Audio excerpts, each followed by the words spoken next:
Hello and welcome. My name is Mary Lou and you're listening to the Healer Hotspot podcast, which is all about well-being for women both at home and at work. I'm happy this week to welcome back my friends June Barclay, Anusha Healer and Angel Channeler, and Emma Harvey, Crystal Healer and Reiki Master. In this week's episode, we are discussing the crystals for each chakra and how they can help us. We also wander through the topic of colour vibration again and its impact on our life, from clothing and being in nature to Aurasoma. We also discuss how hard following a spiritual path can be at times, and how often we fail to put ourselves first, and why it's so important that we do so. We also look at how the more we explore our connection to Source and the challenges that arise along this journey, how we present ourselves to the world and are then perceived by others, highlighting how important it is to stand in our power and maintain healthy boundaries. I hope you enjoy listening to our meandering thoughts.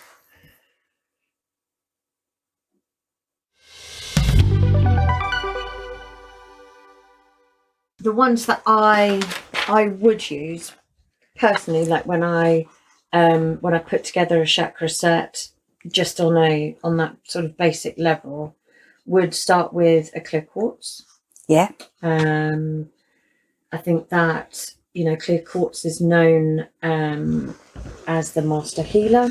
So it's one of the crystals, or one of the few crystals that you can place anywhere on the body. Yeah. So it isn't just crown related. So if you had pain, I would place a clear quartz there. But also it would really help to channel and open the crown for channeling. So clear quartz. And also, obviously, it increases that link to higher self. Yeah.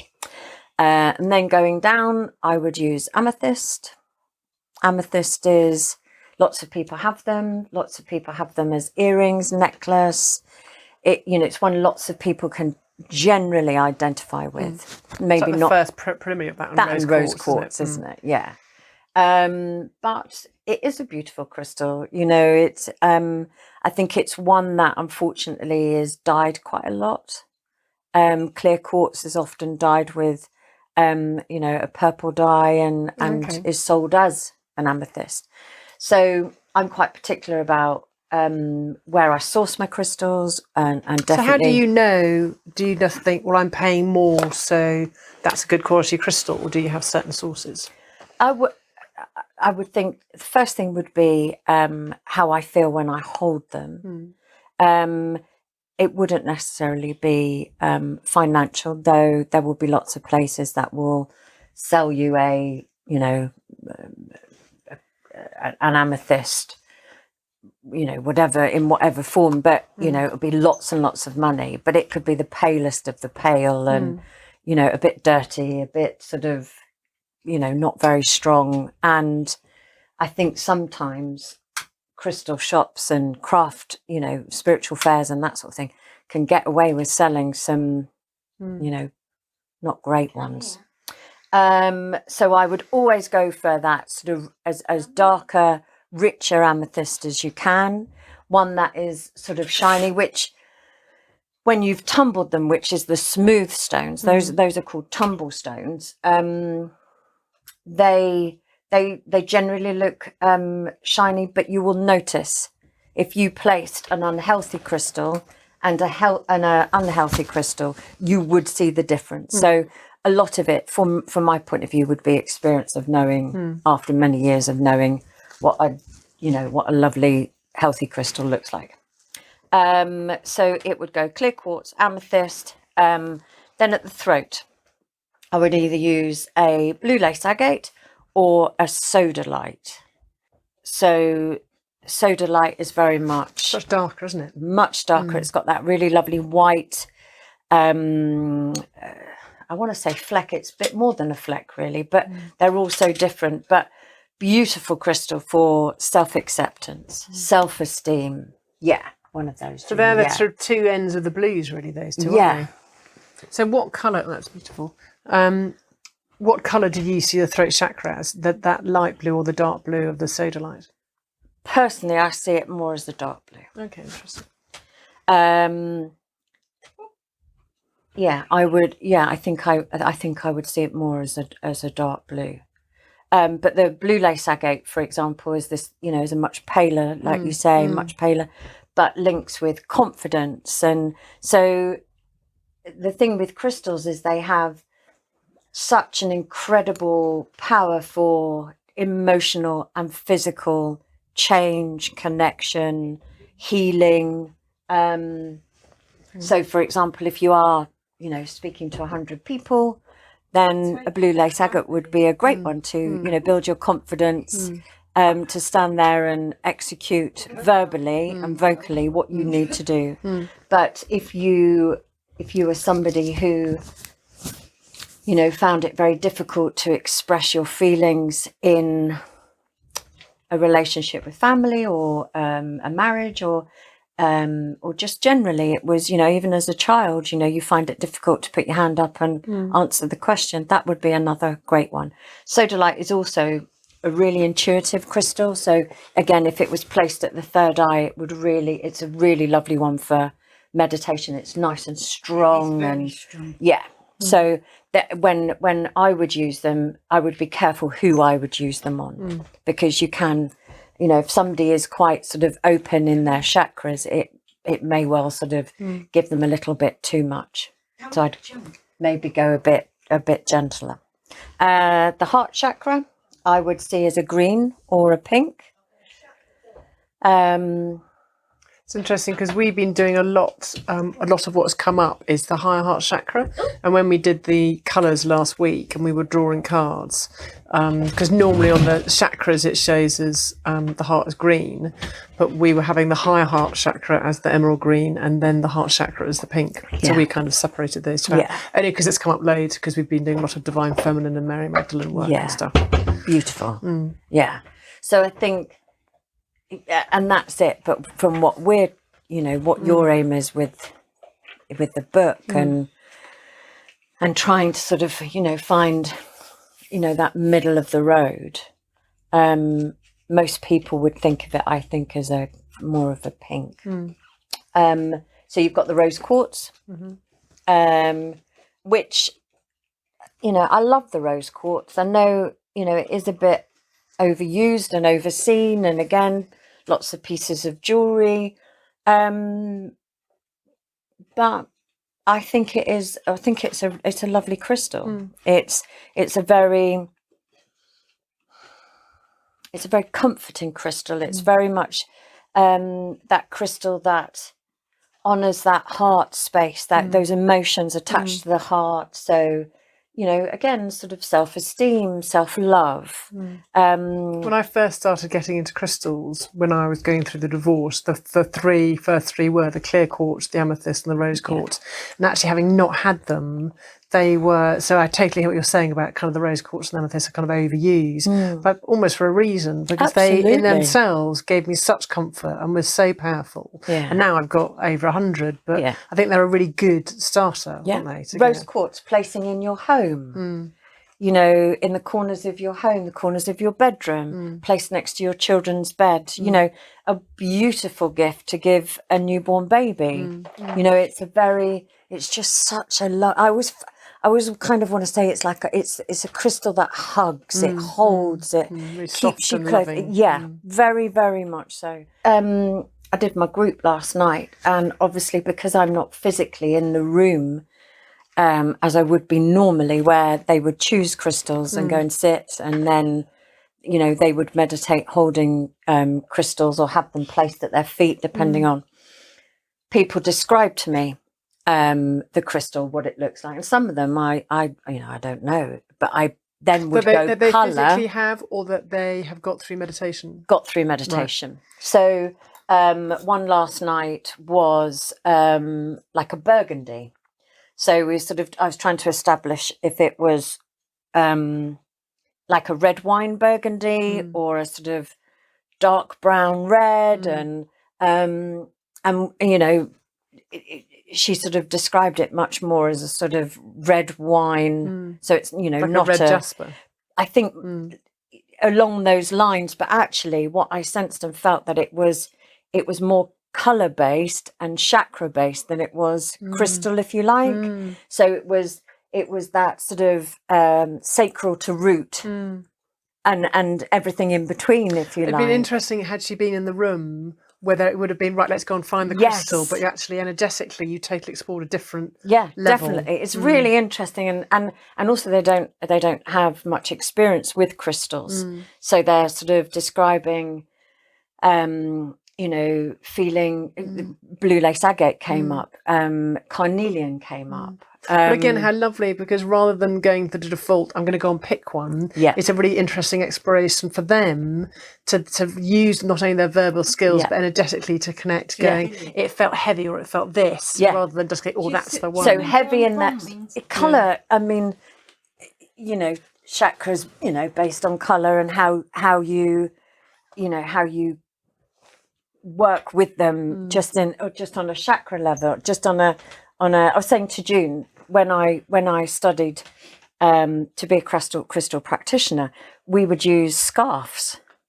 So not only would you place them in your stereotypical colour set of the chakras, but you'd place them in the aura, you'd place at the feet. And it was really interesting. Very interesting. And actually what people got was obviously slightly different to what they got with crystals as such. There was more of maybe a physical feeling with a crystal, but sometimes you can't. We did it at the psychic school, and it made you feel weird to even touch it. The colour. We did it with ribbons, not scarves. It was all ribbons, and it made you feel it's a bit like we talked about last week with the colour, how it makes you feel. But it's very, and what did mean to do that as a group with us, but we've never got round to doing it. But and that's why I thought today we would visit chakras, because I think there's such a crossover, because I know that in themselves, the energy that the crystal has, and I love them myself, and I've looked into that, but it's also the vibration of the colour, which is, although we were talking about colour last week, it was about vibration of sound, vibration of nature. So the colour has such a crossover, such a resonance with the chakras, doesn't it? It does. The chakra, the crystal, all the things that we use, basically. What we wear, the environment we seek to be in, the sky, the green, the sea, the flowers. You describe, you've got 3 children, I've only got one, but 4 children, sorry. One of them will get offended. Who did I? Yeah. I won't say who, I forgot. I can't remember. But I would always describe Luke in particular as an outside child. He couldn't, we were saying that about your boys, I could no sooner Luke loves dressing up to go to a wedding. But, there's nothing that makes him happier than, just his bodies and being outside. Yeah. And I think, my mum and my sister love being outside, but they love being inside. It's nice to sit out when the sun's really shiny and lovely, whereas I will walk my dogs in the rain, in the wind. I have a physical craving to be outside. I do. Yeah, and get really affected if I'm limited. Yeah. Really affects me. It's a really weird one. So again, is that because you need to connect with colour or the force of the sea, the energy, and I would probably say all of the above and lots of it. Gardening. You've done loads of gardening this summer, haven't you? And working in the earth, and again, colour and painting your outside, painting your pots. See what goes on. You don't realise it sometimes, do you? And then you're like, yeah. And we talked yellow, didn't we? A lot of yellow. We talked yellow. Yeah. It wasn't a colour that you resonate with. No, we had a long discussion with yellow, because again we explored it on a touch for health basis, because it's the earth element, and also solar plexus, which for intuition. So I've done a lot of work on that in the last week, a lot of meditation on fight yellow. or flight as well. It's it's where that sort of stress goes in, doesn't it? That But it was funny, because when we explored it on a touch for health basis, each element has an emotion. So red is heart and small intestine, and it's love, joy, hate. And I was resonated, or how I was taught was the earth element, which is yellow, which is spleen and stomach, was sympathy and empathy. But also it means worry, which I hadn't related, that if you sit too much in sympathy and empathy and it doesn't lead anywhere, it then can be quite negative and then leads to worry and then the whole physical impact on that. So it was really interesting. That's really interesting. And I think we get quite stuck in colours ourselves, how we dress, how what colours we're mostly drawn at all. We wear a lot of blue and I don't know yellow. No, I wear. Funny. I do remember, a couple of times, like you buy a top or, and in the shop on a Saturday, you love it. And it's, oh my gosh, that's a really nice colour. And, it makes me feel really nice. And then you go to wear it the following weekend and you're like, oh, The aversion. why? colour. Yeah, why? That doesn't feel the same. Yeah. Because at the time that you bought it, that's the colour way you that, felt. yeah. I find it fascinating. Yeah, I do. But you don't talk about it in the normal circumstance. It's only because it's all come up for this. We talk about it in a fashion sense, but not in an energy sense. Yeah. And there is obviously the element that you can, I'm trying to think, I suppose what they're called.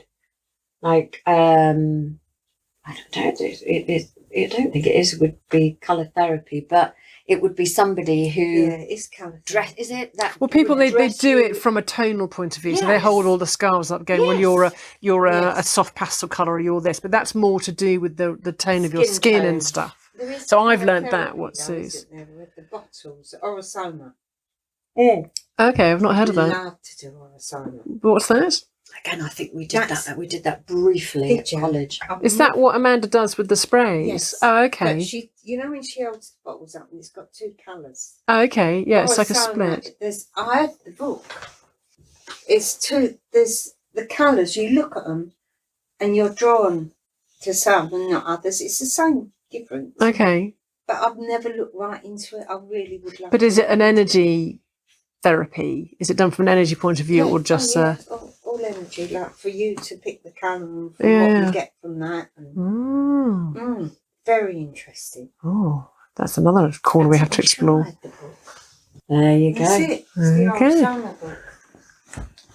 The colour book, using the healing power of colour to transform your life.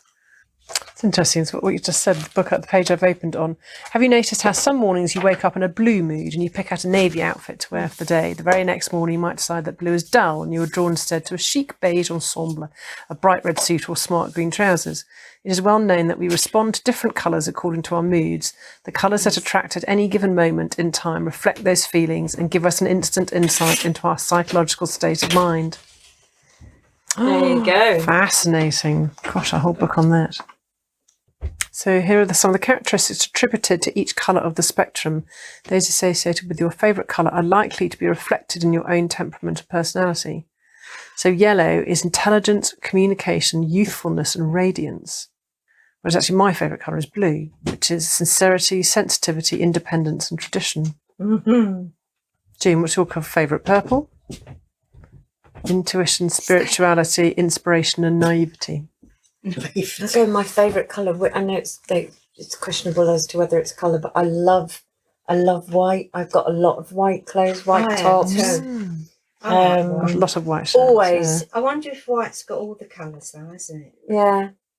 Doesn't It's a have bit it on like there. I love, crystal. I'm always drawn Like the all clear grey. But yeah, I do, white I'd wear a would lot of be- grey. I wonder what that says about us. In the winter, it does grey. White.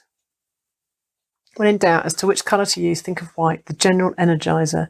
White may be used safely as a cleansing, purifying and strengthening agent, and because it embodies all the colours of the spectrum, it will also act as a protector while boosting the overall energies of the body.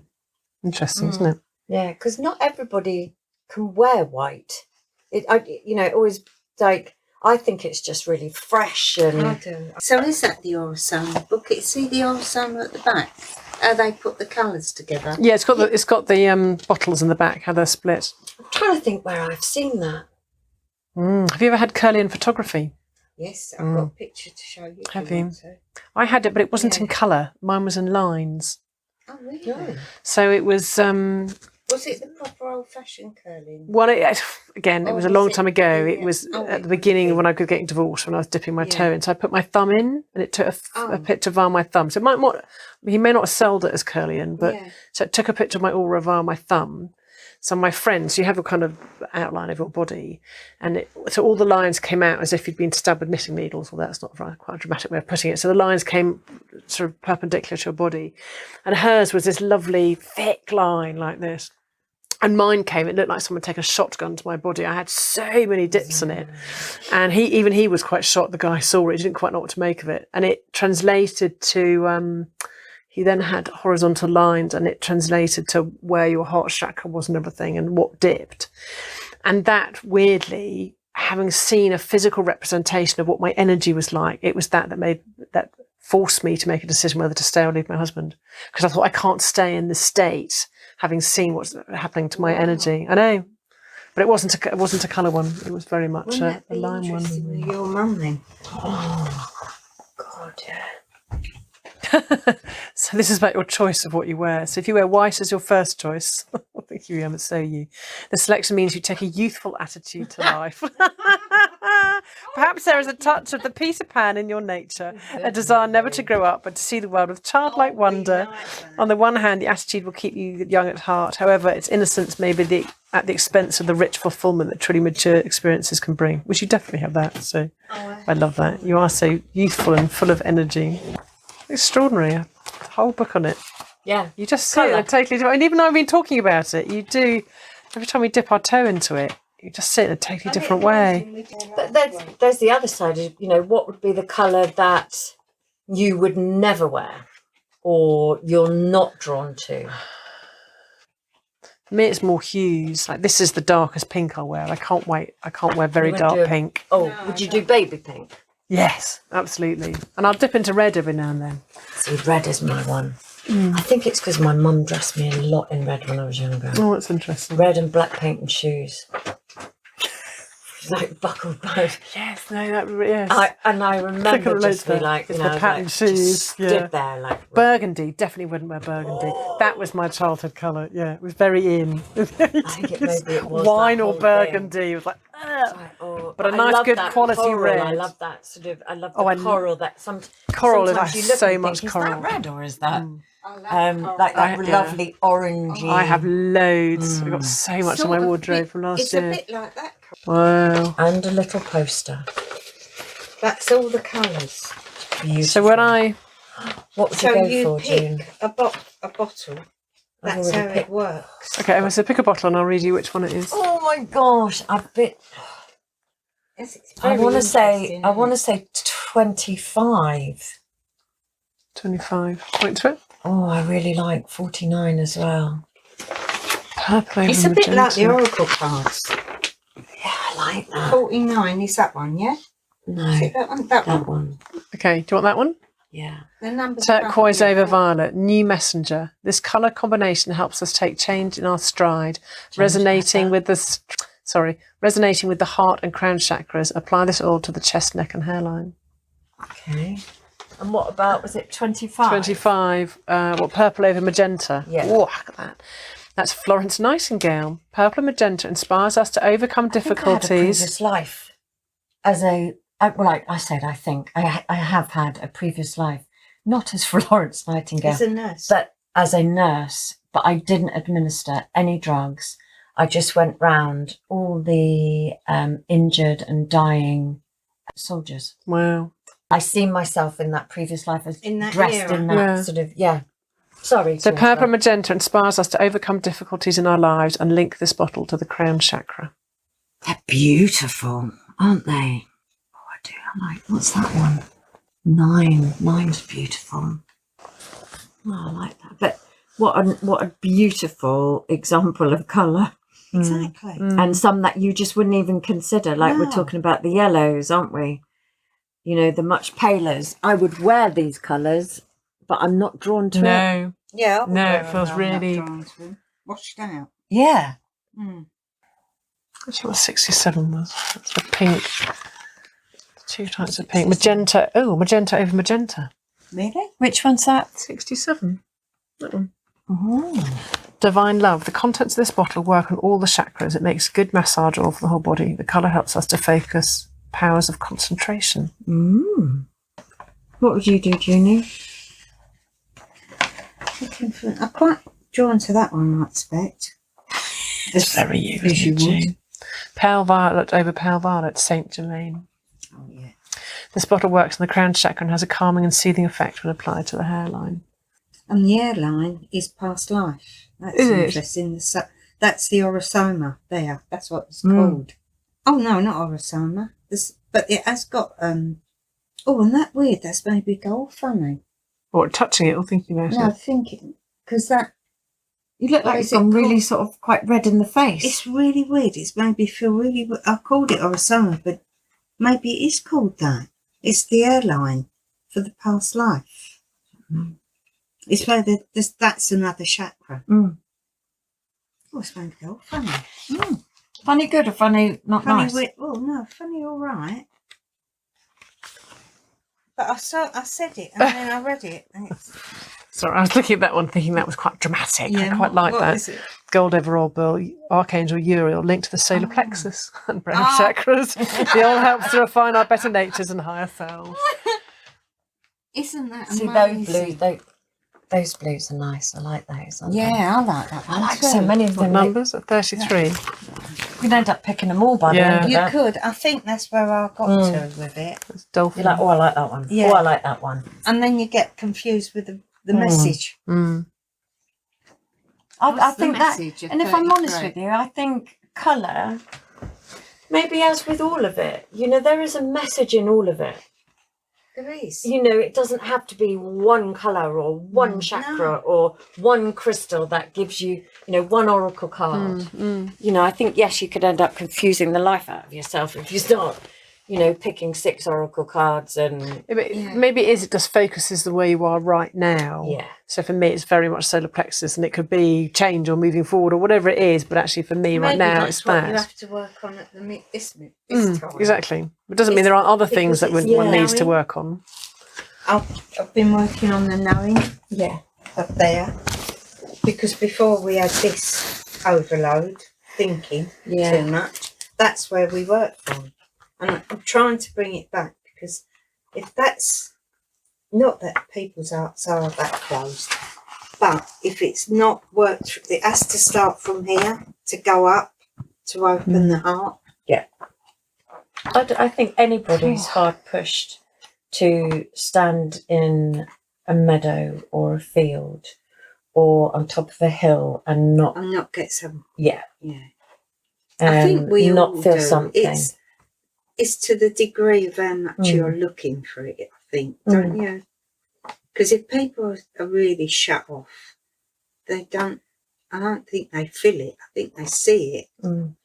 So it's really interesting that all I'm getting is would be my mum. Yes, I know. You know, I think like that's why we started this. I'll say to her, you know, do you come for a walk with me, Mum? I'm going to go and walk the dogs on the beach. You know, it's obviously before summer holidays and stuff. I said, it won't be busy. Oh, no, I'm too busy for that. Like she's kind of Resistant. really, really, and Don't make me feel better about myself. yeah, it's like I'm going to feel better doing the ironing. I'm going to feel better. But that's victim. Yeah, isn't and it? it's also it's shallow distraction, isn't it? Really, I know it's a job done, and we all kind of go, okay, well, thank God I got through that pile because I don't have to do it tomorrow or whatever. They have that much between them. Exactly. We don't. You know, it's really bizarre, but I feel I think that energetically, it's too much for her. She can't take it. it's not a pleasant experience for her. Whereas I'm like, that's just sorted me out for the day. I'm good. You know, I've walked on the beach. I've seen my dogs be daft and silly, and I've heard the sea, and I've placed my feet in it. Well, you know the true nature of what brings you peace, and for some people, it's a false nature. It's like almost like idolising false gods in a way. Yeah. I remember when I first qualified as Touch for Health, and I said to my mum, "Oh, you know, would you like a treatment?" And he said, well, how long will it take? I said, oh, it can take, an hour. Oh, I haven't got time. I've got to do the yarning. And I said, come on, you can, we'll really sit and, work out where you're at and help with you. And she said, well, why would I want to do that? Why would I? And it was, and I looked at her and went, well, why wouldn't you? Yeah. I didn't say it, but it was this extraordinary. I'd love it. Resistance. Yeah, but why would I actually want to find out how I feel? Oh, I mean, it was absolutely, I didn't know what to say because it was such an extraordinary attitude. But again, generationally, she's 85 now. yeah. It's her mantra is, never complain, never explain. It's just suffer in silence. It is extraordinary, isn't it? And it's so sad, breaks my heart that her whole life has been what I want, what makes me happy. And I know she's not happy, and I know if she explored different avenues. It's my mum. Yeah. Yeah. It is All just over. deeply sad. But it's what's interesting. I don't know about you, but I am the only person in my family that thinks and feels the way I do. Yes, so me. Yes. And- I'm like the very large black sheep. Yeah, and I think, well, is it just because when I was poorly that put me on a different path, or was I always, Well, for me, it's always been, you're so sensitive. No one else complained about their childhood. You're so sensitive. As though it's some kind of awful thing. Yeah. That's what my mum used to say to me. Yeah. You're far too sensitive. Will you stop it? Yeah, it's like, why should we have to harden ourselves up to endure life? It's extraordinary, isn't it? I used to really wind my mum up with being so sensitive. Mm. I'd cry. Like, not for me, but I'd cry for everybody else. Do you know, It's hard, isn't it? I think it's especially hard to understand when you are programmed to think, because if you come out of the same womb or you're brought up the same as your siblings or whatever, that, I mean, I've got lots of similarities to my sister because the gene pool's the same, but we are also really, really, really different. And I do spend my time now saying, I know you think I'm overly sensitive, or I think you think I'm overly emotional, but I'm okay with that because that is who I am. And it's kind of a mantra that, one, I feel I need to say out loud because I want them to stop, I just say, I'm just being a bit woo-woo. And I do kind of slightly apologise for it, but then I say it.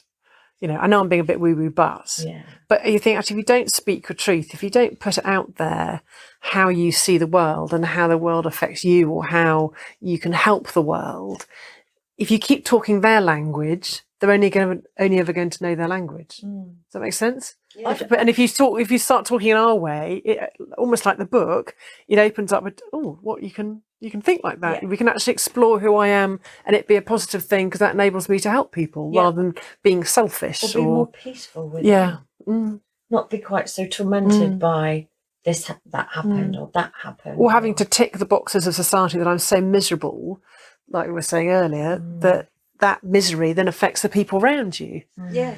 It does. I often say to Gordy, who is a very, very giving person, but he gives so much, and he will admit to not loving himself and not putting himself first. I say, actually, loving yourself is the most selfless thing you can do, because if you're in a good place, you are then abundant to give to other people. Whereas if you're only strongest, you are in so you cannot much give of from your an empty power. cup. Yeah. But he thinks that he was brought up, no, I've got or part of that people-pleasing thing of, there's a whole psychology behind it. But it just makes me sad that if you put yourself first and are okay with that, you can then give. What you give now will be tenfold to what you can give to people. That's one of the hardest life lessons, is when you stand up and you say, I am the most important person. But I think it's really hard if you have children, because I get it all the time. So many people will say, I can't come to meditation, or I can't come to healing, or, because I've got to do this, and, my husband's, been busy at work and I don't want to leave him with the children. It's one night, it's for like a couple of hours, but if you're not in that place to give that to yourself and accept that, you're okay with it, and hopefully you're in a relationship that wants you to honour that side of you. It's really difficult. I remember saying when the kids were little, I kind of went slightly over the top with it, but it was, I had this thing about I have needs. And I would say to them, I need to be quiet. I need to do this. It's quite a hard way of putting it. But I felt actually I have a voice. I'm not going to sacrifice myself. And I do think parenthood is a huge sacrifice, and I've willingly given it, willingly and lovingly given it. But I acknowledge that I have sacrificed parts of me to do it. So there was a time that I thought, actually, I need to take some of this back. I need time to either be quiet, or I need to eat, or I need to exercise, or I need to see friends. And I found that to be a very positive thing, because it was owning my space, but also to teach the children, one, I'm a person in my own right, so you need to ensure that the person you love has their needs met, but also to recognise that you have needs and to have that voice, especially for my daughters, that when you grow up, it's okay to say, actually, hang on, I've got a need here, and I'm not going to lose myself in this relationship or this job or the parenting, which I think of generations of old, they weren't considered. They weren't. No, I think I feminine again. Yeah, yeah. And you do yourself a huge dishonour or disservice as the feminine, because the feminine it is about nurturing and suckling the young, and or suckling, if you haven't got children, your family or animals, or as a teacher or as a nurse. But if you haven't got the milk to suckle with, you can't give from an empty cup. And that is the ultimate, isn't it, honouring of being the feminine. Yeah. That dynamic in friendships as well, where you're the one that everyone calls upon, but as of when you might need. That's so common, isn't it? When you're one of those women, and they'll give and give and give. Yeah, I've got so much, and that. Or they have relationships which are with different men as time goes on, but the blueprint, if you like, is still the same. It's still that guy that will always put his needs first. And you're always the one that goes, that's okay, because tomorrow's another day. Maybe he'll be nicer tomorrow, more generous with his time tomorrow. But I'm being a good person because I'm being loving and I'm being forgiven. So they wear this mantle of I'm being a good person, but that doesn't necessarily make them a happy person or a whole person. Definitely not whole. You literally just sacrifice it. And that becomes very habit forming as well. Where you get sort of people who just, oh, it's okay, or really, is it okay? Well, it's not, but it is okay. You're like, you've got to stand in your truth. And when I say that to people, I'm sure they think that's about coming out going, and another thing, that sort of aggression, that firmness, that it isn't. It's just about saying, I know you have needs, but I do too. For me, saying your truth is although I know that it can be perceived that way, but in its true nature is calmly owning that space, almost like a tree going, I'm just going to sit here and wave in the wind, but I'm not going to move. You can come and I'll accommodate you. And it's much softer than that. And to get to that point of going, I'm totally happy with who I am and I can give, but actually I'm not going to bend to your will at a point where I sacrifice my own. To the detriment of myself. Yeah. Interesting, isn't it? We should just rule the world. Yes. Well, I was saying the other day, I think we were saying it yesterday at coffee, the leaders of the countries that have suffered most under COVID, whatever they're 7 or 8, are men, and the ones that have all been successful are women. Again, equal number of leaders, totally dealt with a different way. Interesting. I do. I think we're amazing. I think women are phenomenal. Many moons, women were seen as goddesses. We held the power. We did. Yeah. It wasn't Atlantis. a man's work. Yeah. And then you're like, what happened? Why is it? And maybe, some of the struggle for feminine and women and it's because there is that, and that's, I don't know, that deep-seated, deep-rooted, she stands, she's powerful, doesn't have to be aggressive, it can be knowledgeable. But the men, the ego gets in the way, because if you look at, maybe not as far back as Atlantis, but just going back to the healers and the people who were drowned as witches and the people who had the knowledge and the ability to heal and to help, a part of that whole, the ego and the male and the power, and let's make money from, Rockefeller and oils and pharmaceuticals and all of this. It's about, well, we have to get rid of that inner knowledge, the soft feminine wisdom, in order to rule and be strong. And we've just been suffocated. That came from the church too. Yeah, totally. Mary Magdalene. Yeah. Pronounced as a prostitute. And yeah. She wasn't. No. And again, everything comes from fear or love. That's all fear. It's fear and then wanting power. Women Well, they're way do- too powerful, so we have to discredit right. them. And that's exactly where it comes from. And also, you know, when you were saying earlier, and I can't remember the wording you used, but that whole sort of soft, gentle, pink and fluffy energy that some women have. And then when you don't have it, you're like, I need to be that way. I need to have more of that softness. Simply the question is why? You know, why is it women feel that they do need to be like that? You know, we can be, we should all, whether you be male or female, just to be you. Whereas when women have an opinion, we're too loud, or if we're strong and physical, oh, she's very butch. You know, there's always an excuse, isn't it? It's in sport or in politics. There's always a detrimental outlook on when women are anything other than soft and fluffy. But when a man is outspoken, oh, he's a leader, or when men are physically strong, oh, isn't he incredible? But it's and especially having a 6'3" feminist, political, pansexual. She is like an Amazon. I have so much admiration for her, and she owns her space and what she stands for with no excuses. But she won't trample on anyone. It's like, this is who I am, and I'm not going to apologise for it. It's amazing, especially at her age. Yeah.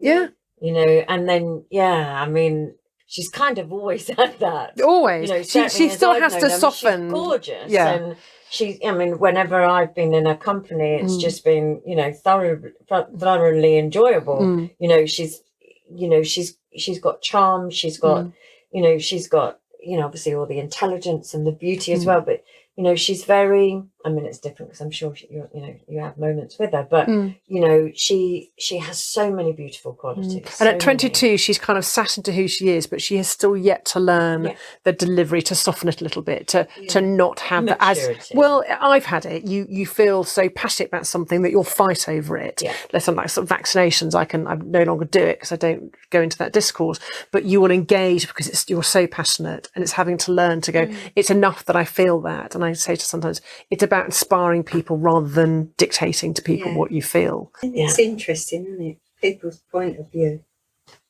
Anyway, crystals? Yeah, let's go back to crystals. Well, I like the whole feminine, but the whole fact that Emma's wearing pink and I'm wearing pink today, because it's been so much divine feminine. So I think it is. Loads of it, Right. Okay. So where were we? So we got to the heart. So we were at the heart. So I would then use yellow citrine.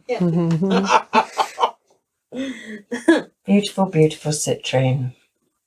And what does that mean to So you? citrine is also a crystal that doesn't necessarily it self cleans. It's not one that you have to place into the sun or water or anything. I do. I place all my crystals unless they are porous, like a selenite. Look at that. That's beautiful. That is. It's like a soft gold, isn't it? But yeah, I still do. Or even like a yellow calcite. That's a beautiful crystal. I love calcite. Yeah, I do too. That's stunning, isn't it? It's not cheap citrine, is it? No. Because I bought a couple of bits which are not as pretty as that. They look like outback cousins, and they were quite expensive in their own way. I haven't got many of them either, for the simple case. It's a bit like turquoise. Turquoise is no longer mined. That's orange calcite, really. Yeah. But that looks like a different quality. That one looks like a diamond, doesn't it? It's like a yellow diamond. So yes, the turquoise has been overmined over the years. So it's in really short supply. So again, we need to be careful that we don't. Sometimes it's a bit plasticky. Yeah. So it can be a howlite that has been dyed. But I sound like I'm going to kind of contradict myself a bit here. I work also with the power of intent. So lots of people will come along with a bag full of crystals and say to me, what's this and what's this and da da da. And often maybe half of those crystals, or 10, 15, 20 crystals, are fake crystals. But the power of intent. So whilst if you were to be a very purist, it has to be, you know, this and it has to be that quality. You place a howlite that has been dyed to look like a turquoise, you would place it On the throat. at the throat for protection as well. But you still, again, going back to what Richard was saying, you've still got that vibration of colour. Yes. So you may not have the energy of the actual crystal, Yes. but you've got the healing energy Very of much the so. colour. I believe you could work as a healer just on chakras. You can work in the chakras with Anusha, Reiki, colour, symbols, mantra. You know, there is so much, but specifically It's still the intent, isn't exactly. You know, and I think that's, you know, sometimes when I look at, you know, when people bring their little bag of goodies and I'm like, oh, I think that one might be dyed. They're like, oh, really? I said, no, it's still, you know, trust in it. You know, you were drawn to it for a reason. You know, you picked that in whatever shop think it was. that if you picked Definitely. it, it picks you. Yes. To be honest. I mean, I am. We've talked about it, June and I. The first workshop that I do once we're out of all of this and, you know, through the other side will undoubtedly be a child's workshop. Just introduction to crystals. Children just feel it. They see it. It's, you know, like adults will sometimes look at crystals and go, what one should I? Because they want to get it right. I need to get it right. But the kids don't. No, do they? no, they'll just grab and go, and that will be that. And it is if you go in as a first timer to a shop, and what I was taught or read at the beginning is it's very much you go to what you were drawn to. Definitely. And it's you don't go to a book and go, oh, I need this because I'm going to that situation. Because I remember I picked one after having my first three, my quartz and my amethyst and my rose quartz, and my next one was a hematite. And at the time I was going through all the legal stuff for the divorce, and that was very much all about legal and grounding. And then I got home and oh my goodness, look, I picked the right one. So it's a really nice way of doing it because it gives you faith in your ability to choose. I found it really, really empowering. That and meditation, weirdly, were the two things that really gave me heart and the strength to get through, because it was about tapping into that inner knowledge, that flame that I've always talked about when I got divorced, going, I have not a power at the time, but I can trust in myself. I can trust myself to take me through this process. And the way it was manifested through choosing, which is ridiculous. Most people listen to it, go, oh my God, she chose to get divorced because she saw a funny photograph and she's picked a few rocks from a bowl. But energy-wise, when you tap into that reassurance that what you're going through, the decisions you're making, that is. Yeah, you're being led by. Yeah. But there's also, and hopefully you'll confirm this, that you have crystals when you're meant to have them. Definitely. I've lost so many crystals. Yeah, and then you find some them. of the most beautiful crystals. And I'm like, where did that go? Yeah. Where did it go? Yeah. I remember mine flew off a bed. I'd made the bed, it flew off, and I saw it go under the chest of drawers. So I knew it was under there. Could I find it? And I found it about 2 or 3 months later. But I remember thinking, I'm not supposed to have it now. Because I'm there with a torch going, I know you're here. But you lose them. Yes, but you lose them or you can't find them because you're not meant to have them. Yeah. There very much is an intention, isn't there? There is. On it. I had a beautiful bracelet, Larimer. It's the colour of, it's very pale turquoise. It's the colour of the sea in the Caribbean. It's beautiful. I wore it for ages. Went away on holiday over here somewhere. And we was with Darren and the kids. We was all in the car. Do you think we could find it? It just went. Yeah. You know, that is really interesting, isn't it? When you get the crystal at the time you need it. Everything, we know this, but timing. Timing is always everything. Always. And that's one of the things that I probably trusted in the most. You know, when you're like, why is this happening? Or, oh my goodness, it's so challenging at the moment. You know, you just go, it is like that because this is the way it is, and you will come out. You've got to just trust that this is necessary. It's always about the trust. Yeah, we've had so much of that about the timings. Divine timing. Yeah. Everything A lot about that with Carl and just everything. And I think also people coming into life and going out of your life. Yeah. And it is trusting that Every single thing that's come into your life Yes. has a reason for being. Yeah. Every single thing. I think particularly for you, so it wasn't a generics thing. No, for me it was. Yeah. And it was knowing. So I think actually if I took that into my life, trusting that every positive and every negative has, whether that's for my own soul growth or whether that's going to teach me a lesson, or whether it's a lesson I can then use to help someone else in the future. So it's looking at everything as a bonus, however awful. Right for me, probably. I think there's also that thing that, you know, when you step onto a path, especially I feel personally, you know, what I would call the spiritual path or a spiritual journey or whatever, it's not easy. No. I think it's, you know, it's one of one of the hardest things, but don't be fooled by the fact that you're going to learn it in a week or a month or, you know, 30 years. It is ongoing. That's it's like, part of the journey. That is the reason why. It's part of what we've taken on by doing that, is that you are tested and everything creates growth. And I think we said in a podcast before, who said life was going to be easy and roses and riches and fulfilling, loving relationships all the time? And I say to my kids, you will learn nothing from that. It'll be lovely and cushy, but you will never grow as a person. And it's with that. Incredibly unlikely that all those boxes are going to get ticked in sequence throughout your life. Like whether you don't experience loss, you know, or you don't experience sadness, or you know, it's I just feel it's impossible. And also, like you say, what are you going to learn? And sometimes I think it's come up that when you're there, you think, well, I've learned that. And I can't remember what I'm referencing, you might remember. And then there's still a lesson. You mean, hang on, I'm here. Why are you pushing me? And it's almost like they're saying, we're just checking. We're just checking you're not going to falter from where you are. And we're going to push you a little bit harder to almost ground your roots even more. Because you think, oh, it's fine. I've done the work, so everything should be cushy. And shit, it's still hard. You know, where's that come from? It's not fair. On one of the podcasts, you said about me being 73 and I'm still... Yeah, still learning. 73? And you said I'm 50 and wasn't it? You said something like that. I'm 50 Yeah. I thought I'd done... But it was 50 years of learning. But actually, I've only been learning really in this field, in this world, since my divorce. So 15, whatever years it is. So less than 20. Although I've always read about psychics, I've always been interested in it.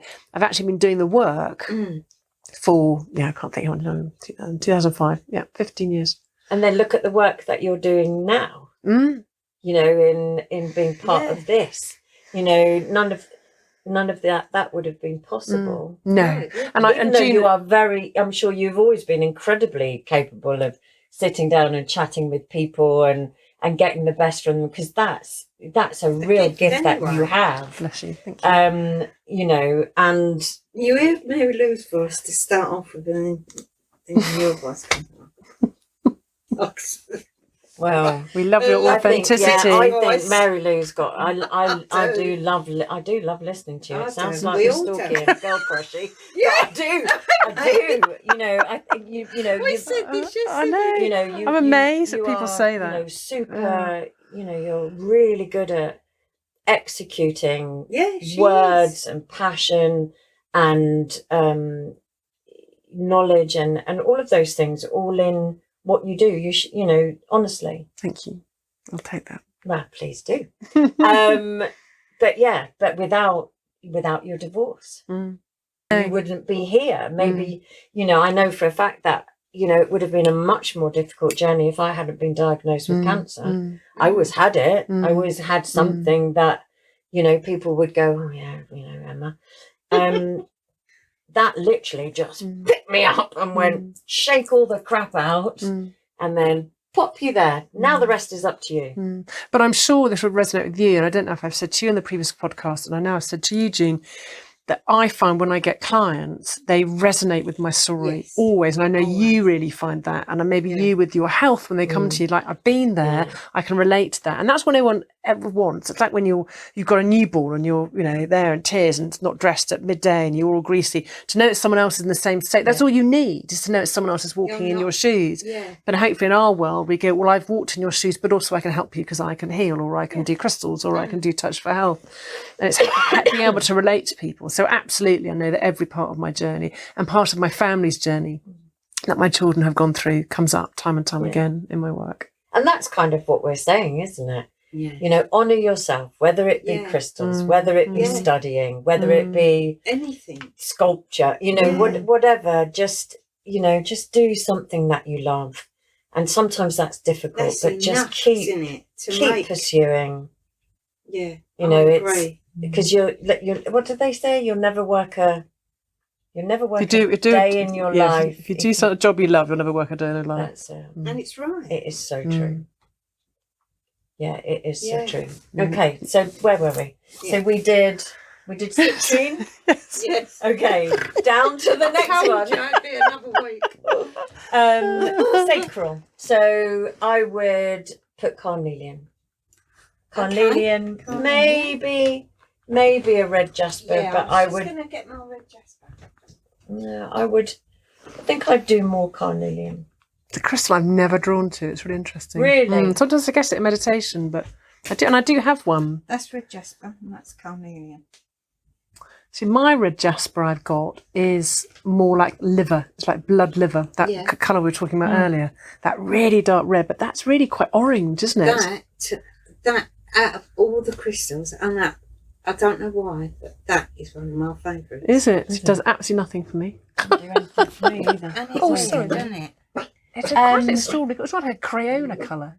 And which one's that? So that's carnelian. That's carnelian. Is it? That's really dense as well. That's a lot more brown than it is orange. It's like tobacco-y, isn't it? It feels beautiful. Really soft. Yeah. Yeah, I love the shape of that. But the colour, again, it's like tea. Yes. Isn't it? Really strong tea. Yeah. See, carnelian to me is really quite orange. It's almost the colour of that. Some of those orange bits, but they're not in here. They're indoors, I think. So carnelian, I would use carnelian very much to balance that feminine energy, hormone, mood. I would use Carnelian. Yeah. Yeah. Even mine is more orange than that. That's funny. I must have a dyed one. No, I think they do. They do come out all shades. Very, because it is. You got to think of how it's been cut as well, and then it's been shaped. Yeah. Because that's the other thing with crystals is obviously you've got your tumbler stones. You've got where they're a bit more sort of coated and in more of a raw state. That's raw, isn't it? The orange. But I would definitely say, I think at the beginning of when I was learning and sort of sat in that classroom, I was like, well, tumble just means they've just been whizzed round in a big drum with loads of sand and, they've been handled too much. But I think that was just naivety and the whole learning of, needing it all to be pure and, organic, if you like. But crystals, when you hold them, and that's a really personal thing. Yeah. Oh my God. Yeah, so I've got quite a controversial question that's just occurred to me. So they're mined from all over the world. Sometimes they're mined very readily, sometimes they're quite rare. And I only get this from my book where it says readily available. So if they're mined, I don't know, I can't think of a controversial country, or if they're mined by people who aren't paid fairly or in quite a negative way, could that affect that? Could you buy 2 crystals? I would. Well, I've always. I'm trying to think of the ethics of the mining of it. I think, for me, I would think of where it's come from. It's come from the earth. So you've got that Mother Earth energy, that natural layer of crystal that sits within, and somebody's come along and with a business brain gone, well, we're just going to mine it and do whatever, but we're going to send in people and give them 25p an hour or a week or something. I would always, anybody who buys any crystal, wherever it's from, however strong and beautiful the colour is, however you've read in the book it's this or it's that, you must leave on a windowsill, outside in the sun, in the rain, pour water on it, whatever it may, it needs cleansing for all of those reasons. Because the amount of people that will have touched this crystal and all of the whole June's journey other crystal, from the whole earth to your journey, hand. yeah. So I think that would sort of ring fence that poor person that possibly had been exploited. And there is a shame. There is a shame in that, and unfortunately, there are areas in life where you've got do you not enjoy your tea that you drink? Yeah, absolutely. That somebody in India has been plucking leaves with 6 children strapped to her back, and it's not great, is it? But I would definitely go back to where it originated from, the energy from the earth, and then just make sure you clean and cleanse it. Good point. So red jasper. You had carnelian and then red jasper. So carnelian or red jasper, either or. I personally maybe a bit more. I think maybe because I would say 95% of my clients are women. I would say that it works beautifully with that feminine energy to bring balance. It's creative. So good if you were going maybe through menopause or anything like that. Right. People who are struggling with babies. I think, sometimes, I've got a couple of clients that swear blind that after they experience, a treatment or their last treatment, it led to, rebalancing things and fertility situation becoming a lot more positive. Yeah, I'm sure.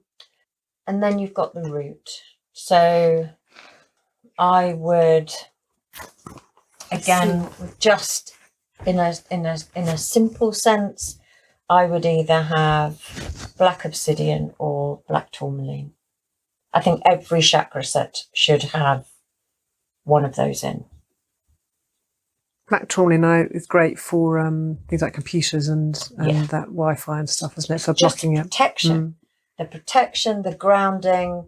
I've never personally sensed either, with a client or for myself, any other crystal which does that depth of, and they're ugly looking things in many ways. They're not your pretties. Lots of people would say that's snowflake obsidian. That's gold obsidian. That's nice. I like that one. Yeah, that's a lovely one. And so hematite. And this is hematite. Which is really heavy. So you compare. Nelly, it's so like they can, a paperweight, isn't it? Yeah. So that feels like a plastic snooker ball. Yes. And this feels like metal. Yeah. So do you think being a stone they'd weigh the same? Yeah. And it's quite different because I remember being taught quite early on that some people can pick up a crystal and feel it's incredibly hot or feel it's very cold or actually can't bear to hold it. People can have a real physical reaction to them. Yeah, but the weight in those. Again. Yeah. Yeah. But that's extraordinary. It almost feels hollow, that one. Yeah, the difference it does. in it. Too. I would work with hematite in healing because lots of people who would come and maybe suffer with back issues, achy legs, sciatica, anything like that sort of travels in the legs. And I would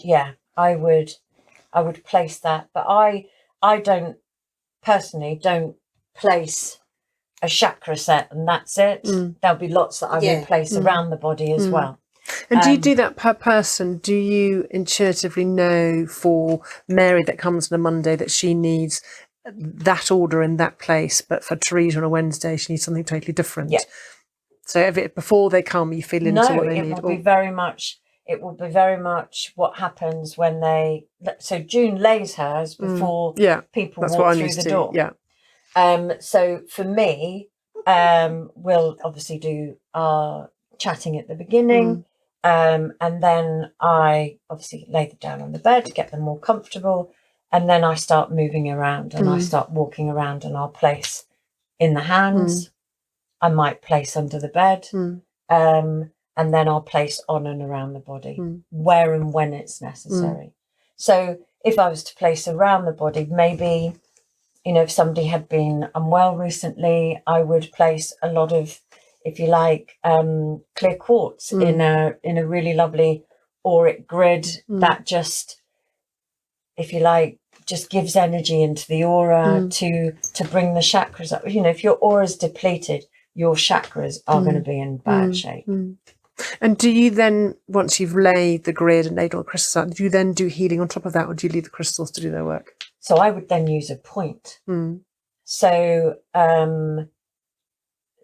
say I've got crystals in their hands, maybe they've got maybe quite a simple chakra set running down them, maybe, and then I place lots of clear quartz around. I would then walk around just literally linking that grid all together, channeling that energy with the point and moving it and sealing it in. So people, when they buy them for their homes, you can get, so normally it's a rose quartz with the candle in and the very simple ones, or they can wear them as necklaces, or they can have them around. But the one thing I've learnt, I think, from June is really not to have them in the bedroom, because you can kind of get an overload, can't you? So it's all right every now and then I'll pick one. So mine are in a separate room, but they're quite good, again, for feng shui, which I don't know much about. But the point I'm trying to make is you're not to sit in a room with all of them, because it can be overkill. Yeah. You think you're doing all these wonderful things, but actually it's just too much. I think it would definitely lead to some sort of healing crisis, because there's no rest. It's just constant. I suppose it's a bit like, dumbing it down. If our kids sit on an Xbox, for like 8 hours of the day, and you're sat, I know it's very different, but you're sat with crystals doing that sort of thing. It's a bit like, oh my good, and you just get wired. But I would have like a black tourmaline or a black obsidian at the foot of your bed, and I would just look to have that cleansed on a windowsill or outside every 4 or 5 days every week. As you change your bed, leave the crystal out, put it back. I think it's just a very protective, grounding, supportive stone that I think is great during sleep. Can you just clarify for people who don't know what a healing crisis is? So a healing crisis would be when you've sat in an emotional state, or maybe more emotional than physical. You sat there going, I'm fine. I'm absolutely fine. I'm doing great. I'm getting on. And you go and have reflexology. And then the next day you might go for crystal healing. And then 2 days later you might go and get acupuncture. Now, that's just too much. Too much for the energetic No, I've been body. there. Yeah, no, I agree. And it will either make you incredibly emotional, exhausted, all of the above. It just isn't a good state to be in.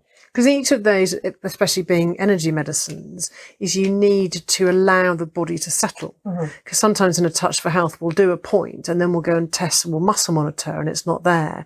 And I've been taught to just wait. Wait literally for the energy to go round the meridian, for it to actually reach the arm. Just give the body time to assimilate what you've done, so you can go back and test, not quite ready, and test. And people think, oh, it's not work, but actually it takes some, oh, there we go, we've got the lock.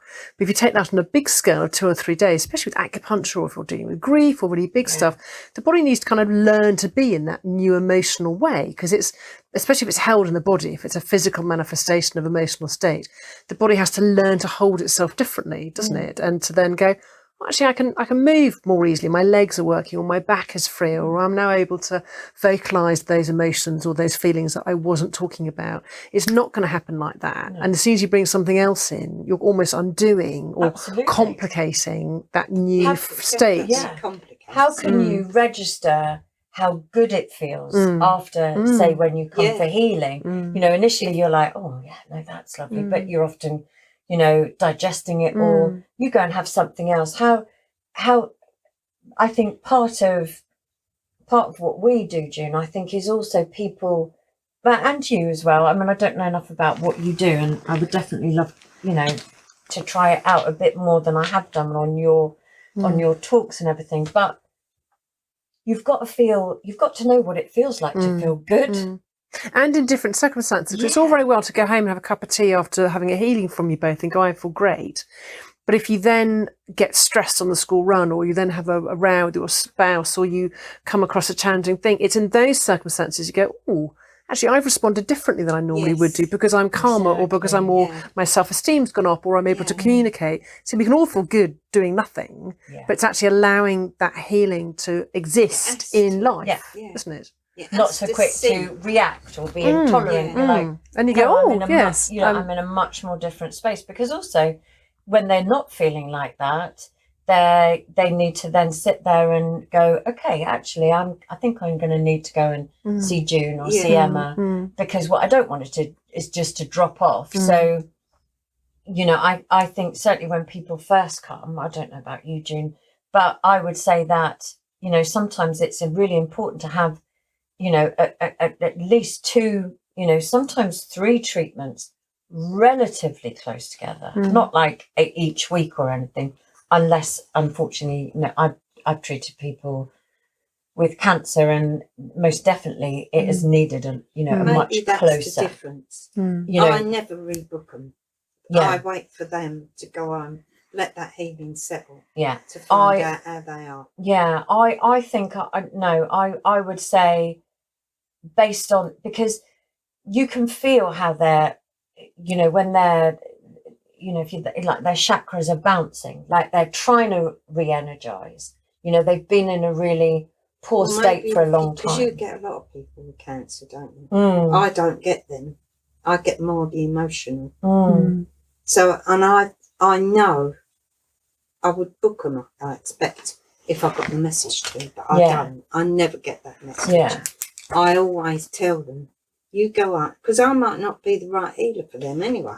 That is absolutely true. And I definitely do say, look, you know, if I never see you again, but I spot you in Tesco's, please don't hide. You know, it's okay, because it isn't for everybody. It's, you know, it's like we're saying, you know, search for something. Don't ever stop searching. Yes, right. Don't ever try stuff. You know, it's all about you. And it might be something that you try one week and you don't the next.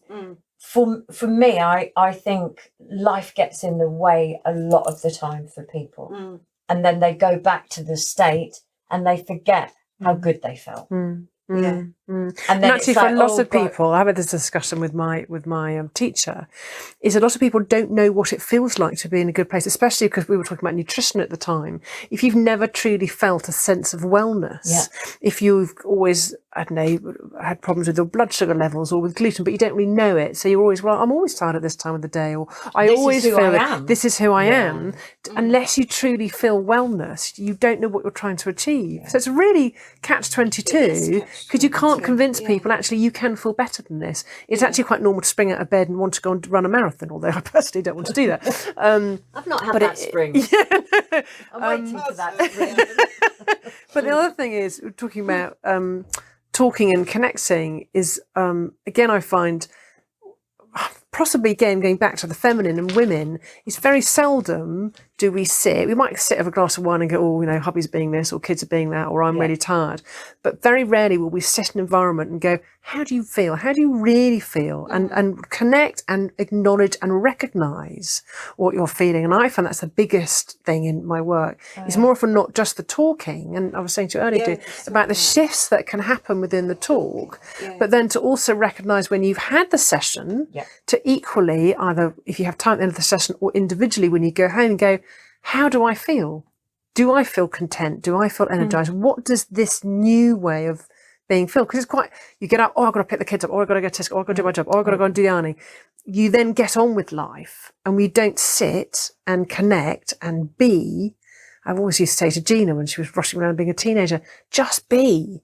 Because if you don't figure out how you feel about something, how are you going to know what you want Yeah. or what you want to change? And I think that's the biggest thing in teaching our kids and moving forward, is that sense of, especially now, life is go, go, go, quick, quick, quick, information in, out. And to take that time to just stop and be and feel and think is huge, isn't it? It's huge.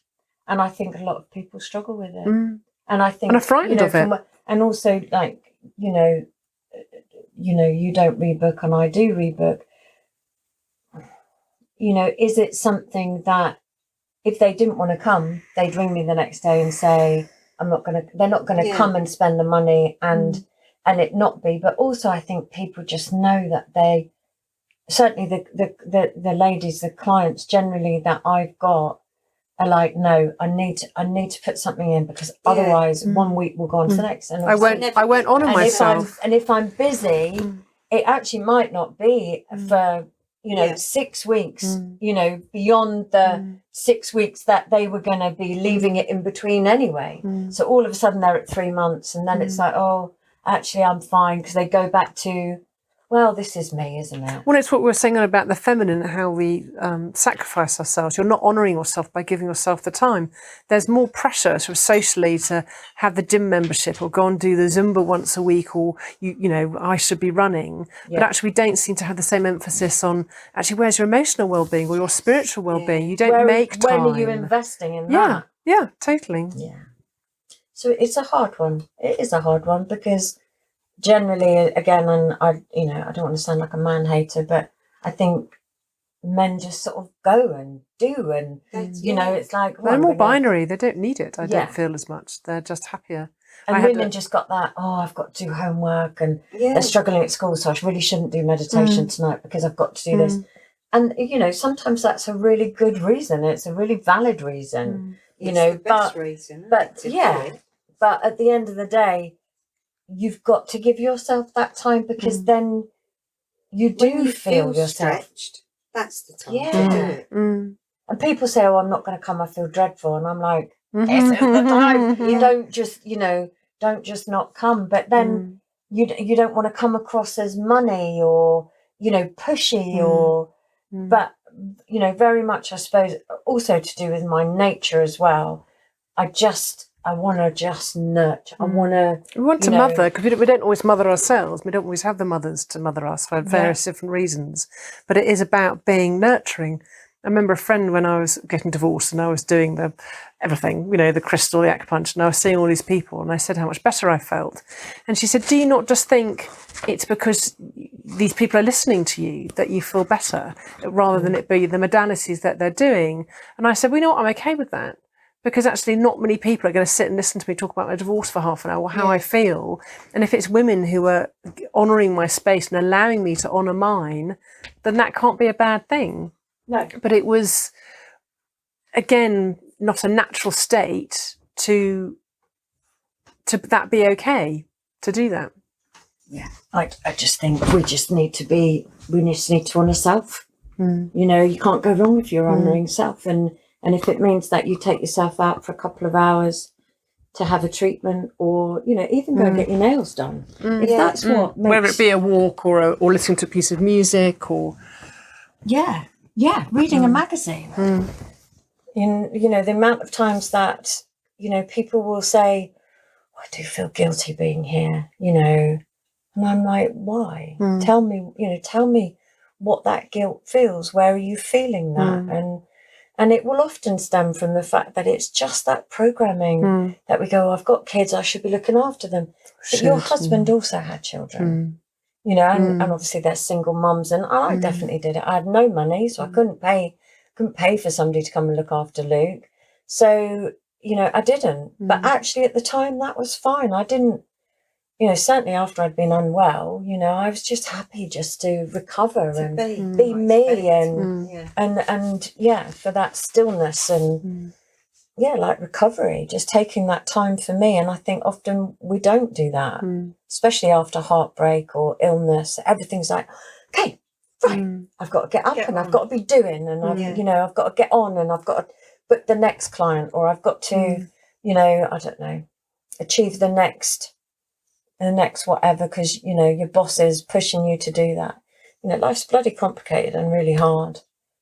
But really the core, the depth, the gravity, the literal gravity of all of that is to find your centre, to find your inner peace, because without your feet, with the gravity of being pulled to that, you're just swinging around to other people's whims, to society's whims, to your husband's whims, to your children's whims, to your boss's whims.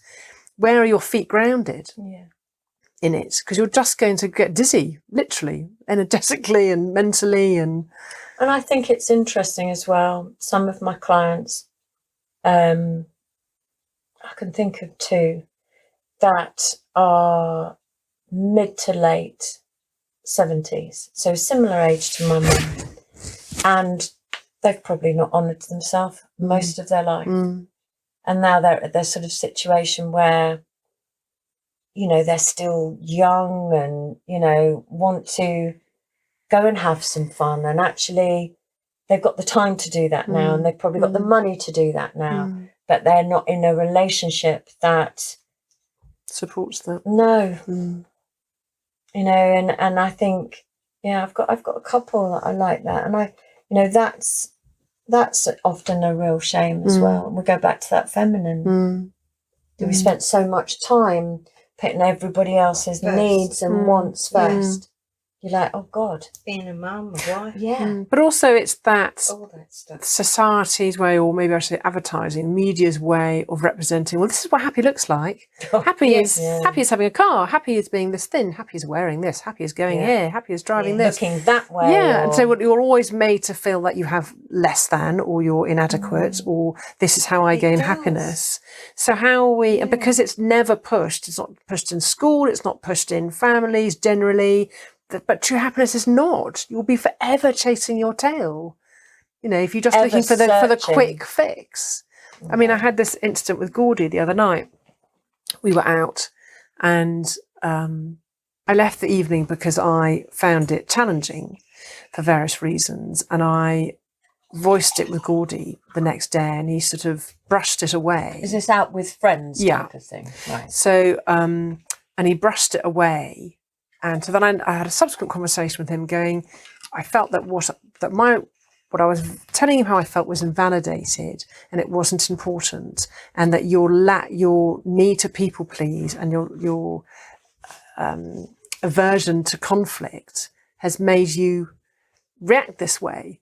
Rather than just going, oh, I'm really sorry, I felt like that. It was like, oh, you're so sensitive. Oh, no. And he did say, actually, it's that lack of conflict. And it's also the need of, I kind of want it all to go away because I want to have a good time. Yeah. And I went, well, that's lovely for you. But actually, meanwhile, this is how I felt then. And this is how I feel now.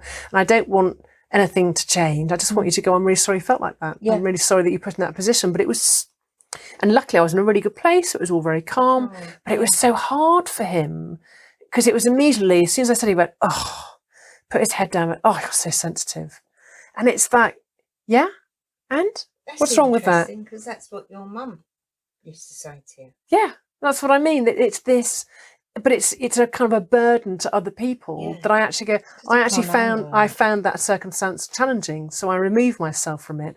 Oh, well, you were ruining my fun. It's kind of what he was saying. Yeah. In a trying to, It's like, oh, you had to go, and oh, you don't want me to, you don't want to be in that circumstance again. No, I don't, but you can. That's fine. Yeah, You my don't- choice. Yeah. And But I'm it was- explaining why. Yeah. Very Isn't interesting. that interesting? Mm. He needs to realise that. So if he wants to go and have a good time, that isn't always going to be something that you want to do in the same shape. No, exactly. Because I said there are certain people that you don't want to hang out with because you find them challenging, and I accept that, and I don't ask you to do it. Why are you suddenly asking me to, Spend time with these people. Yeah. Yeah. Yes, but men, it is that I just want to have fun. It just needs to be simple. to And you're block making it out so and distract. complicated. Well, actually, no, I'm just being honest and truthful and Just sitting being in my you. power. I Yeah. think that's the thing that, when from my family that kind of go, oh, Yeah. They Really? do.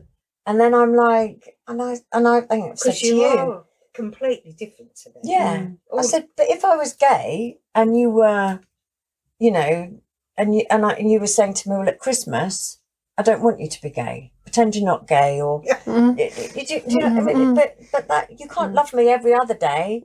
but on Christmas Day, when I fit into or your on- paradigm. do you know? I can't be gay. I've got to be straight, but I've got to feel straight. I've got all my values have got to be straight. I've got, it's who you are. It's what goes right down deep inside you, and I think it's and it is years of learning. I remember it is years of learning. Gordy saying about his mum. She's got this health issue. Can you just help her with that one issue? So I thought about it and I said, no, I can't. I'd love to and I want to, but actually it's not a matter of put that on that. It's a whole holistic way of thinking about how she got to that point in the first place, which is about your emotions, about how you eat, about how you view the world, about how you talk to yourself, about how it's everything. It isn't a quick fix. It isn't a plaster. It isn't a pill. No. And again, that your gayness, your spirituality is a lifetime of your learning, from your cancer to your friends to raising Luke to everything. That's the fibre of who you are. It's not just your pink dungarees that you're wearing. It's like you can't take them on and off. It's weird, isn't it? It really is. But I don't know about you, but I think I am recently, and when I say recently, the last few years, it doesn't really bother me. No, me neither. I think it disappoints me. Yeah, it disappoints me that I think you don't know who I am, yet I am quite capable of vocalizing it. I'm not like, well, why don't you know who I am? And they go, well, actually, I didn't know you felt that way. They know how I feel, because I'm like, this is me. I'm okay with it. I'm not saying you've got to feel it, and I might not agree with stuff you do over there, but you are who you are, and we're all different. And I'm much more generous in my perception of who they are. But they are of you. Absolutely. It's really interesting. But I've chosen the last 2-3 years to limit the time I spend with people who don't understand me, because I think, what's the point? Which is kind of my point with Gordy. I'm really circumspect who I spend my time with, because my energy is really valuable. My time, I'm really valuable, and I'm not going to waste my time either justifying who I am, or excusing who I am, or hiding who I am, or recovering after experiencing to please other people. You're just like, oh my god, I really didn't enjoy that, and then you've got to identify, maybe where you're a bit cross, or, they really annoyed me when they did that. And you've got to go, anger's not good, and I should be, much more love and light and much more generous. And yes, in an ideal world, that absolutely. But no, I totally get what. And that's not two fingers to the world. It's just me quietly sitting in my space going, I'm really happy here, and I want to share the space with equally other loving, understanding, connecting, spiritual people, because I don't want to waste my time with people who I just have to be less than. Yeah. Which I hate being less than. And I'm not particularly gobby at all when I'm out. I know I'm quite direct, but but when I'm with people who don't get me, I don't force my opinion on anyone, which was the issue that I had. This person was forcing their opinion on me, and I thought I could equally stand up to this, but I have no desire to, because I'm not going to change your mind, and I've got no desire. Dance. That's so, but that for me is standing in my power. Yeah. Which, as Emma said, doesn't have to be with a sword and shield. No. And I think a lot of people do think and that it is. look of, I'm going to make you realise what I feel. Or I'm better than you. It's not that at all. Not at all. It's just I'm happy in my space. I think a lot of people aren't. Want that, because if I do see my brothers, I find it very challenging. Yeah. Because I don't really want to be there all the time, because I've learned long and hard, not what they think. Never ask them what they think. They probably wouldn't tell you anyway, June. But it's just that fact that it proved who you was to me. And this is where we are with it. And I'm okay with it now. I'm quite happy to keep you all over there. Not in my space, in my life. But you've also got people in your life that fill any void that there's just sadness based around it, where you just kind of go, we're family, like you were saying about your sister. We're family. We have history together. Yeah. We've got, all these similarities in our lives, but you couldn't be more different. No. Couldn't have journeyed more differently. Totally different. And it's okay that they like it. Acceptance. But just don't put that, what you are, on me. Right, ladies. I think we've put the world to rights today. Do you think so? I think so.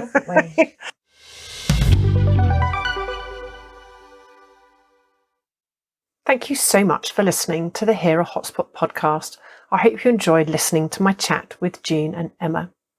Maybe you would like to check out our Facebook page under Healer Holistic. And I look forward to catching up with you next time. Until then, take care.